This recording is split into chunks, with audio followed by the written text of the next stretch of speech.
ओ भाई साहब, सुबह सुबह कोहरा छा गया जी चारों तरफ, है ना।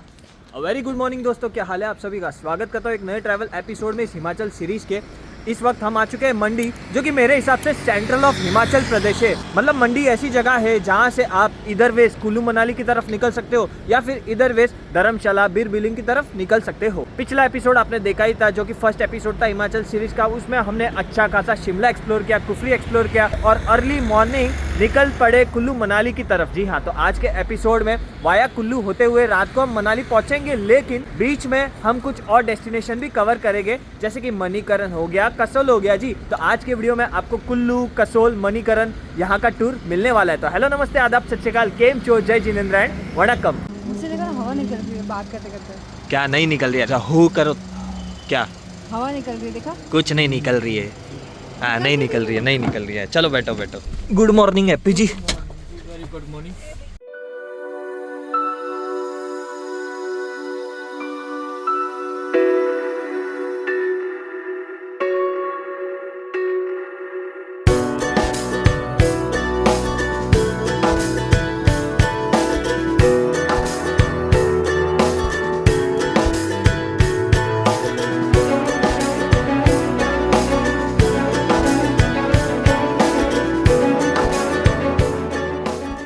पूरे 3 घंटे की ड्राइव पूरी करके मैं और रितिका पहुंच चुके हैं मंडी से यहाँ मणिकरण जी।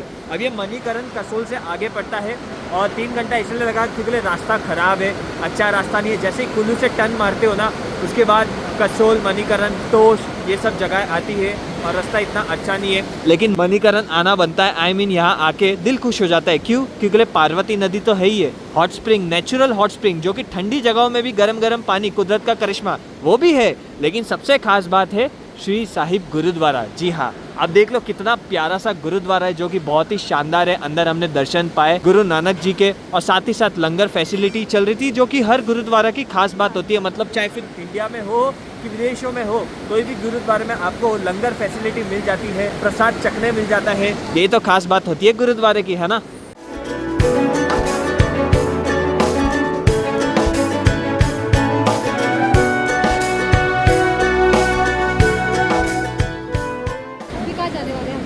बस बीच में जो कसोल, जो कि बगल में ही है, कसोल में थोड़ा बहुत खा पी लेते हैं। आई मीन लंच वंच हल्का फुल्का कर लेते हैं। उसके बाद कुल्लू शुल्लू में थोड़ा देख लेते हैं। रिवर राफ्टिंग, पैराग्लाइडिंग करना तो है नहीं, लेकिन आप कर सकते हो। कुल्लू उसके लिए मशहूर है। और फिर कुल्लू होते हुए पहुंच जाएंगे सीधा मनाली जी। वैसे बता दूं कि ये जो रूट है ना कुल्लू से यहाँ आने के लिए, ये 39-40 किलोमीटर है, फिर भी 2 घंटे के आसपास लग जाता है। जैसे कि मैंने आपको कहा कि रास्ते ही वैसे है, लेकिन अगर मुंबई के कंपेरिजन में बात करूँ, उधर भी 40 किलोमीटर चलाने के लिए 2 घंटे लग जाते हैं जी। मतलब क्या ही कंपेयर करूँ, फाइनेंशियल कैपिटल है वो, फिर भी ये हाल है। थैंक्स टू आवर गवर्नमेंट कि भाई मेट्रो बनाते बनाते रोड ही गायब कर दिए।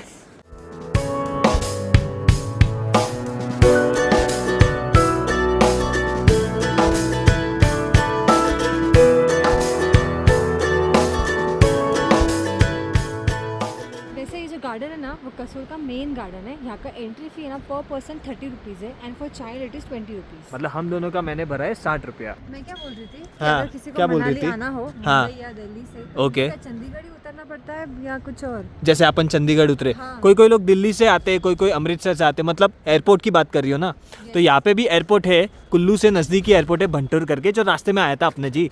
लेकिन वहाँ का पंगा ये है कि दिल्ली से एक फ़्लाइट जाती है, और वो भी रोज़ाना नहीं, एक दिन छोड़ के एक दिन। मतलब आज अगर फ्लाइट उड़ रही है तो कल नहीं होगी, परसों होगी। और उसका रेट्स रहते हैं 8,000 10,000 रुपया प्रति पर्सन का। 1.5 घंटे के आसपास की फ्लाइट रहती है। लेकिन सबसे बेकार चीज़ ये होती है कि ड्यू टू वेदर कंडीशन या फिर due to less occupancy flight cancel भी हो सकती है। ये भी पंगे होते हैं, जिसके कारण अक्सर लोग बाय रोड आना ही पसंद करते हैं। बिकॉज रेलवेज यहाँ पे इतने स्ट्रॉन्ग है नहीं ना। सिर्फ वो कालका से शिमला की टॉय ट्रेन होती है। उसके अलावा यहाँ पे हिमाचल में या फिर उत्तराखंड में ये जो पहाड़ी क्षेत्र है, जो स्टेट्स है, वहाँ पे इतनी रेलवेज है नहीं, जिसके कारण लोग बाय रोड ही आना पसंद करते हैं। और बाय रोड में भी जब अगर ड्राइवर अच्छा हो, आई मीन प्रॉपर रूट्स हो, प्रॉपर आइटनरीज हो, प्रॉपर ट्रैवल एजेंसी हो जिससे आपने बुक करा है ना, तो ही अच्छा लगता है, तो ही मज़ा आएगा। जिसके कारण मैंने ये जो हिमाचल ट्रिप है हम दोनों की, ये मैंने बुक करी है eTripto.in से, जिनसे हम ऑलरेडी सिक्किम, कश्मीर हो आए हैं पिछले सालों में, और उनका एक्सपीरियंस काफ़ी शानदार लगा, जिसके कारण हमने हिमाचल ट्रिप उन्हीं से बुक करी है। उनका मैं कॉन्टैक्ट डिटेल्स, वेबसाइट्स डिस्क्रिप्शन में दे देता हूँ। Do check out. जब भी आप प्लान करो, काफ़ी सारे इंडिया में डेस्टिनेशन ये कवर करते हैं, तो आप बिल्कुल वैकेशन के हिसाब से इनसे बुकिंग कर सकते हो जी। क्या बोलते हो, अभी भूख लगी है कि नहीं? yes, तो उधर पार्वती नदी है ना, उसके आसपास बहुत कैफेज है कसोल में, तो घुस जाते किसी कैफे में और खा लेते कुछ ममम, है ना। चलो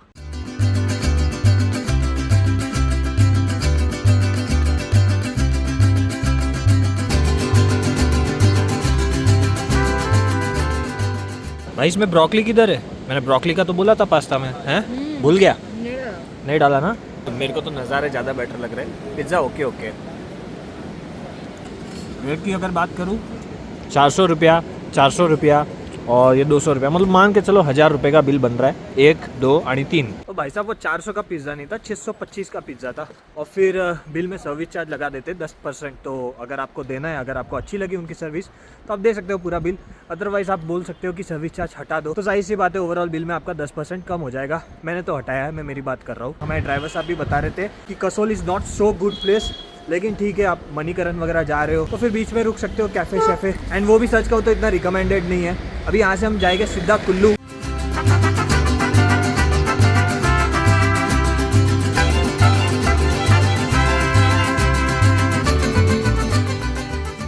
तो भाइयों ठीक हमारे सामने है कुल्लू शहर, आप देख लो एकदम पर्वत की गोद में बसा हुआ है, बहुत ही प्यारा न्यारा लग रहा है। इनफैक्ट हम जो खड़े हैं इस वक्त वो भी कुल्लू शहर ही है। 1 घंटे की ड्राइव में हम पहुंच जाएंगे मनाली, जो कि तकरीबन 45 किलोमीटर 48 किलोमीटर की दूरी पर है यहाँ से, लेकिन 1 घंटा ही लगेगा। इसका कारण ये कि रोड काफ़ी अच्छे है। वो जो रास्ता था कच्चा रास्ता आप बोल सकते हो, कच्चा प्लस पक्का, जिसके कारण समय बहुत लगता है कसोल मणिकरण से आने के टाइम। वहाँ पे जो नदी थी वो थी पार्वती नदी। ये कौन सी नदी है पता है? पार्वती नदी नहीं, ये बीएस नदी है, BEAS। कोई 20 नदी बोलता है, कोई बीएस बोलता है। अपन बीएस ही बोलते हैं क्योंकि लोकल लोग यहाँ पे बीएस ही बोलते हैं, तो अपन लोकल की सुनते हैं ना।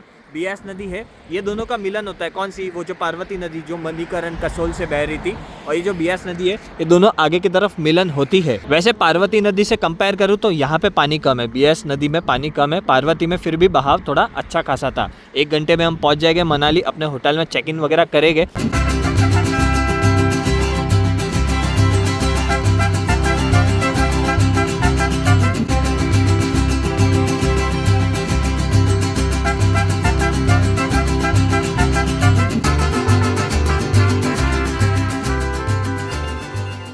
वेरी गुड मॉर्निंग दोस्तों, क्या हाल है आप सभी का। कल शाम को ही हम पहुंच चुके थे मनाली, कल आराम फरमाया। उसके बाद आज, कल और परसों, परसों चेकआउट होने वाला है। तो आप कह सकते हो 3 रात हम मनाली में रुकने वाले, जिसमें से 1 रात हो चुकी है, आज की रात है। और जो कल हमारा स्टे होने वाला है मनाली में वो बहुत स्पेशल होगा, वो आपको आगे पता चल ही जाएगा क्या ही दिक्कत है। लेकिन आज और कल ये जो 2 दिन है ना मनाली में, अच्छे से इसको एक्सप्लोर करेंगे, घूमेंगे फिरेंगे, मजे करेंगे। फिर चाहे मनाली के अंदर हो कि अगल बगल की प्लेसेस हो जी। जैसे कि आज के दिन में हम मनाली के लोकल साइट सीइंग करने वाले हैं, जैसे कि हिडिंबा टेम्पल हो गया, वशिष्ठ टेम्पल हो गया, कुछ मेन अट्रैक्शंस, मॉल रोड हो गया जी। अब जैसे कि शिमला का मॉल रोड देखा है मैंने, मसूरी का देखा है, लेह का अपन ने देखा है, मतलब गैंगटॉक में वो जो गांधी चौक है, MG मार्ग है, वो देखा है। तो फिर मनाली क्यों छोड़ने का, है ना। मैं 13 साल पहले मनाली आ चुका हूँ, जब मैं कॉलेज IB से आया था फर्स्ट ईयर में, मेरे को याद है। ठीक 13 साल बाद दोबारा मनाली हूँ, तो काफ़ी यादें ताज़ा हो रही है। क्योंकि एक तो होता है आप दोस्तों के साथ आते हो, और एक होता है बीवी के साथ आते हो, बहुत सारे चेंजेस हो जाते हैं, बस वही बात है। Anyways back to the point, Hidimba temple पता है रितिका क्यों फेमस है? क्योंकि ये जवानी है दीवानी मूवी, जिसमें रणबीर कपूर, दीपिका वो सब जाते हैं ना स्टार्टिंग में मनाली में, वहीं पे शूट हुआ है हिडिंबा टेम्पल। तो वो सब बहुत स्पेशल प्लेसेस है और बहुत पुराना मंदिर है, ऊपर से चमत्कारी मंदिर माना जाता है, तो बहुत अच्छा लगेगा जाने में। तो चलो फिर शुरुआत करते हैं आज के दिन के टूर की, मनाली लोकल साइट सीइंग की। Let's go.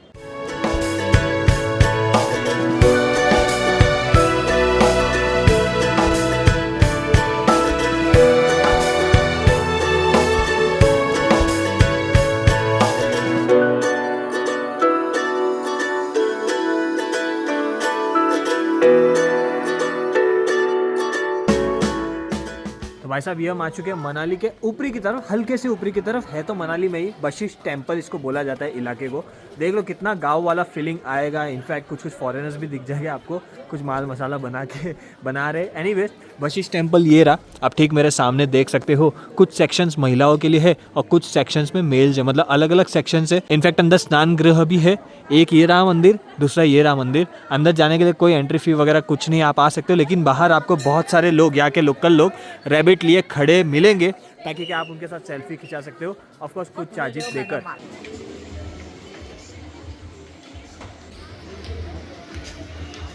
हाय रितिका, रबड़ी जलेबी खाएगी क्या? मेरे को भी जलेबी नहीं चाहिए। एक काम करो ना, एक रबड़ी मिल जाएगी।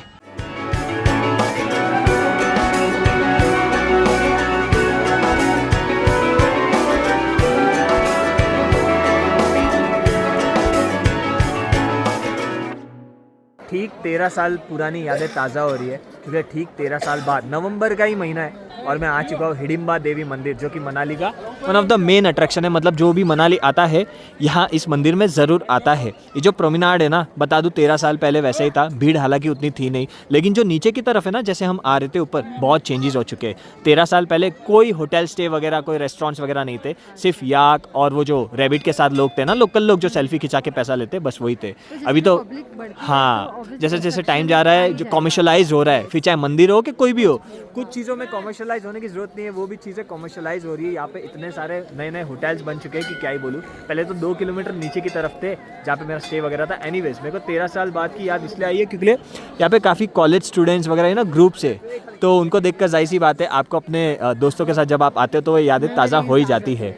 हिडिंबा टेम्पल देवी की बात करूँ तो ये मंदिर 1553 में बनाया गया था महाराजा के द्वारा। उस टाइम तो महाराजा का राज था। हाँ जी, ये महाभारत में जो भीमा जी थे उनकी वाइफ थी, उन्हीं पे ये मंदिर है।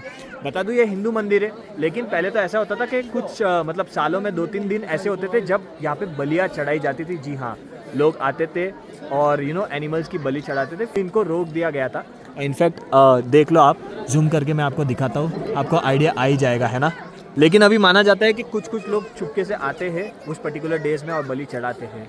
मेरे को ये बलि चढ़ाने का कॉन्सेप्ट समझ में नहीं आता है, मतलब कौन से भगवान खुश होते हैं कि किसी की जान आप अर्पित कर रहे हो। मेरे ठीक है, अभी मैं ज़्यादा कुछ नहीं बोल सकता, है ना, लेकिन आजू बाजू का आप इलाका देख लो, क्या शानदार है, क्योंकि चारों तरफ आपको बड़े बड़े चौड़े चौड़े पेड़ नज़र आएंगे, जो कि पहले भी थे और अभी भी है, और उम्मीद करता हूँ कि हमेशा रहेंगे, क्योंकि कुदरत सबसे इम्पॉर्टेंट है ना। कितना भी आप कॉमर्शलाइज कर लो, कितने भी कंस्ट्रक्शन कर लो, प्लीज़ नेचर से मत खेलना, नेचर को कम मत करना, बस वही बात है।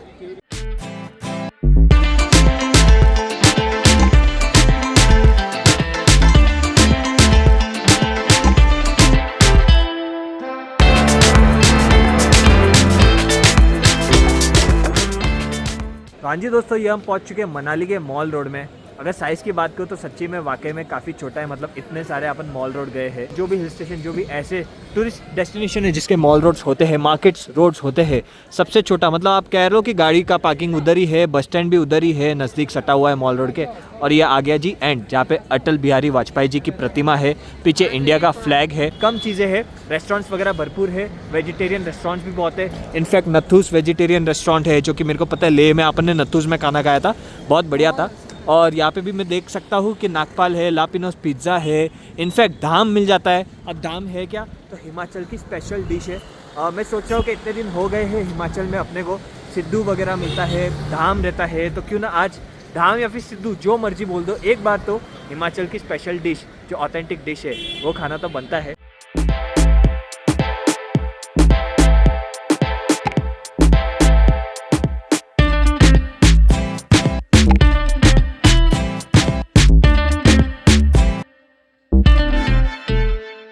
तो जी ये रहा हिमाचल का स्पेशल डिश सिद्धू, ठीक है। ये है अखरोट की चटनी, ये है टोमेटो की चटनी, और ये जो है ना, ये मैदे का नहीं, मैंने पूछा, मैदे का रहता तो मैं नहीं लेता, लेकिन ये चावल और गेहूं के आटे से बनता है, और अंदर जो स्टफिंग है वो ड्राई फ्रूट क्रश करके है। रेट की अगर बात करूँ तो 90 रुपीज़ है, और अगर ये विद सूप लेते हो तो 150 रुपया लगेगा, दैट्स इट। स्टफिंग अच्छा है, बढ़िया यार, कुछ नया खाने मिल गया, और स्पेशली चटनी है, टोमेटो वाली चटनी बढ़िया है। सोच रहा हूँ कि फूड ब्लॉगिंग चालू कर दूँ, एक अलग से चैनल है ना। वैसे इस रेस्टोरेंट का नाम है मनाली डे, जो कि यही अपना मॉल रोड के अंदर एक प्रोमेनाड दिखेगा आपको, और देख लो सामने ये सब दुकान है, उसी के सामने आपको मिल जाएगा। यहाँ पे आप ये सिद्धू ज़रूर ट्राई करना, मस्ट रिकमेंडेड है भाई। तो जी मनाली से हो रहा है हमारा चेकआउट, लेकिन अंतिम रात एक और बाकी है, जो कि हम सीतान साइड रुकने वाले हैं, जो कि आपको आगे पता चलेगा। लेकिन उसके पहले क्या करते हैं, मतलब वो होटल में चेकिंग करने से पहले हम कुछ साइट सीइंग कवर करेंगे, जो कि है रोहतांग पास, सोलंग वैली, और है अटल टनल, जो कि सबसे बड़ा टनल है दुनिया का, मतलब अबाउट 10,000 फीट की ऊंचाई पर। इससे बड़ा कोई टनल नहीं है, क्योंकि वो 9 किलोमीटर से भी ज़्यादा लंबा है, तो हम वो भी कवर करेंगे। तो करते हैं आज के नए दिन की शुरुआत मनाली हिमाचल में।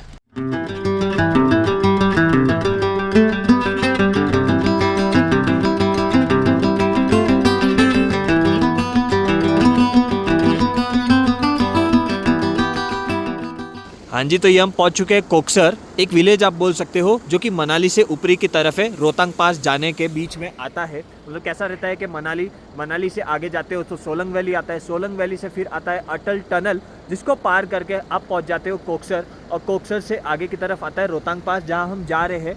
बता दूं कि रोहतांग पास ना डेली, मतलब ऐसा नहीं कि जो मर्जी जितनी मर्जी व्हीकल्स जा सकती है, केवल डेली 1200 व्हीकल्स को ही परमिट रहती है। जी हाँ, तो इसके कारण आपको पहले ही परमिशन लेनी पड़ती है। तो आपके ट्रैवल कंपनी या फिर ड्राइवर साहब पहले ही आपके परमिशंस ले लेते हैं ताकि कि आप जा सकते हो। और यहाँ से ठीक देख लो, आप बर्फ़ देखना शुरू कर सकते हो। ये देख लो, नदियाँ जमी हुई है, I mean, जो भी ये वाटरफॉल झरने हैं ना, हल्के फुल्के जमे हुए हैं। तो मस्त आप कह सकते हो कि 0 डिग्री -डिग्री, यहाँ से हम जैसे जैसे आगे की तरफ जाएंगे, मतलब रोहतांग 13,000 फीट की ऊंचाई पर है, मनाली था 6,500 फीट की ऊंचाई पर। दिसंबर जनवरी में तो इधर तो और फुल बर्फ पैक्ड वाला रहता है, तो जिसको स्नो से प्यार है, बर्फ से प्यार है, उसको और मजा आ जाता है। Anyways, back to the point, जो मैं कह रहा था ना, दिन का 1200 व्हीकल को ही अलाउड है, उसमें से 800 व्हीकल पेट्रोल को अलाउड है और 400 डीजल व्हीकल को ही अलाउड है रोहतांग पास में जाने के लिए। तो अभी बस कोक्सर विलेज को भी अलविदा कह के सीधा चले जाते रोहतांग पास की तरफ। तो ये हम पहुंच चुके हैं रोहतांग पास, जहाँ पे ऋतिका मैडम को बहुत ठंडी लग रही है, बहुत ज़्यादा लग रही है। ठंडी ठंडी बर्फीली हवा बह रही है, लेकिन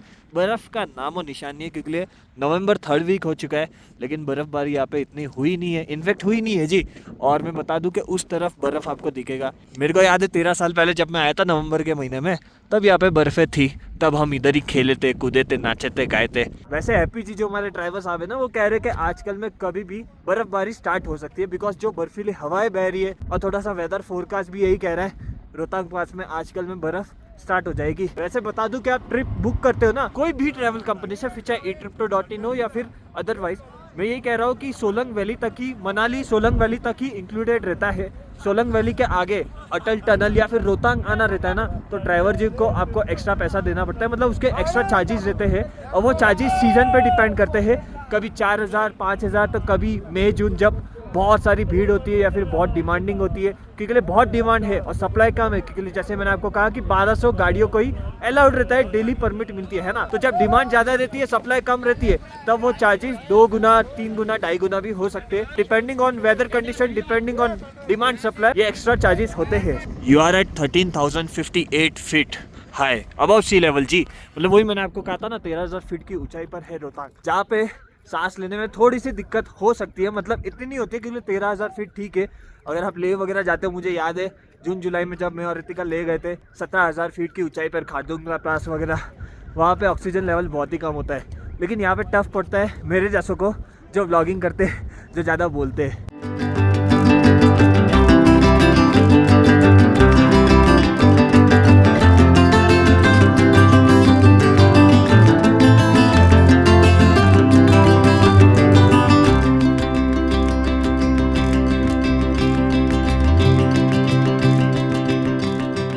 तो भाई साहब, रोहतांग घूम के, अटल टनल देख के, सोलंग वैली हल्का फुल्का देख के आ चुके हैं हम हमारी खास स्पेशल प्रॉपर्टी में, जहाँ पे अंतिम रात हम स्टे लेने वाले, अंतिम दिन बिताने वाले। फिर कल क्या है, अर्ली मॉर्निंग निकलना पड़ेगा यहाँ से ड्राइव करके सीधा चंडीगढ़, क्योंकि वहाँ से बैक टू फ्लाइट है ना मुंबई के लिए रात की, बस वही बात है।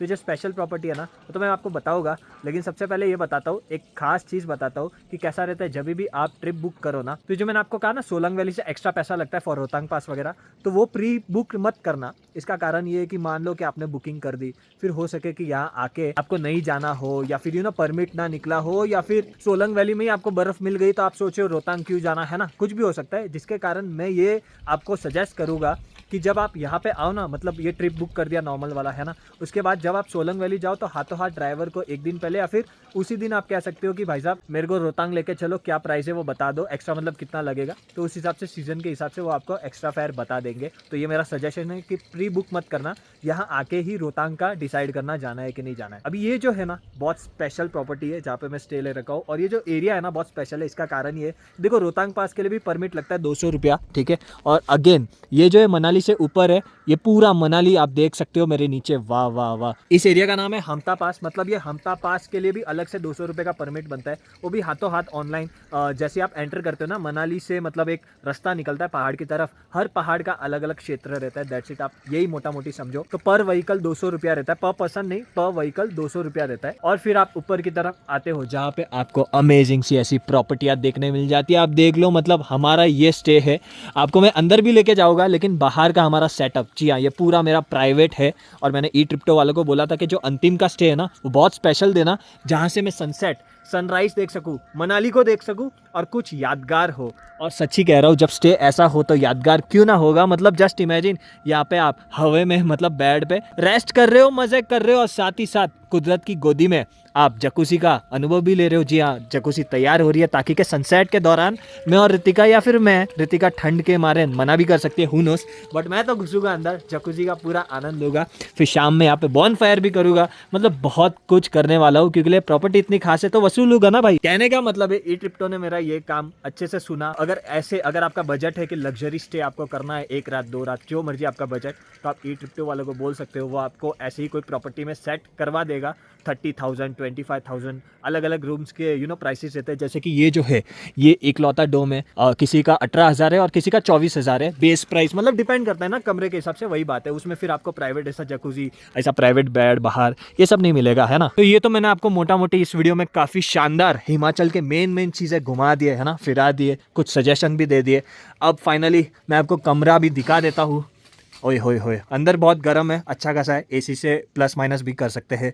थोड़ा बेड मैस्ड अप हो चुका है, वो मेरे को बताने की जरूरत नहीं है, हमेशा मैस्ड अप रहेगा ही ना, पूरा साफ सुथरा थोड़ी रहेगा। मतलब आप रुक रहे हो, थोड़ी शूट करने के लिए आए हो, बस वही बात है। इस तरफ है बाथरूम, और ये जो है ना बहुत ही शानदार है, मतलब टेंट के हिसाब से, लेकिन बहुत ही ऑथेंटिक तरीके से बनाया है। कोई दिक्कत वाली बात होगी नहीं, उस हिसाब से बनाया है। फिर चाहे हीटर हो, एसी हो कि गीजर हो, हर चीज़ की सुविधा है। इनफैक्ट इनको व्हाट्सएप में कर दिया कि ये चीज़ लाओ खाने पीने के लिए, तो ऑन द स्पॉट आ भी जाता है, कोई दिक्कत वाली बात नहीं होती है। तो भाई साहब, ये वीडियो में अंत नहीं करता हूँ, ये अभी जो हम मज़े करेंगे, सनसेट करेंगे, जो भी यहाँ पे होगा, वो सारी चीज़ें मस्त म्यूज़िक के साथ आप लोगों को बताऊँगा, अनुभव दिखाऊँगा।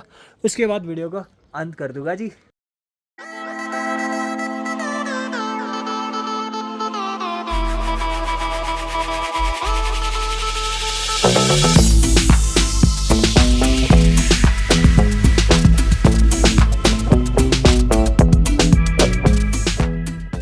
कभी कभी आप अनइमेजिनेबल चीज़ें करते हो ना, या फिर ऐसी चीज़ें होती है जो आपने सोची नहीं होती है, बड़ा ही मज़ा आता है, सच कह रहा हूँ। ठीक है, मान लो आप पहाड़ की गोद में हो, मतलब जहाँ पे टेम्परेचर इतना कम है, और आप ऊपर आ चुके हो मनाली के भी, और यहाँ पे जकूजी कर रहे हो जहाँ पे आपको ठंड नहीं लग रही है, क्योंकि पानी गर्म है।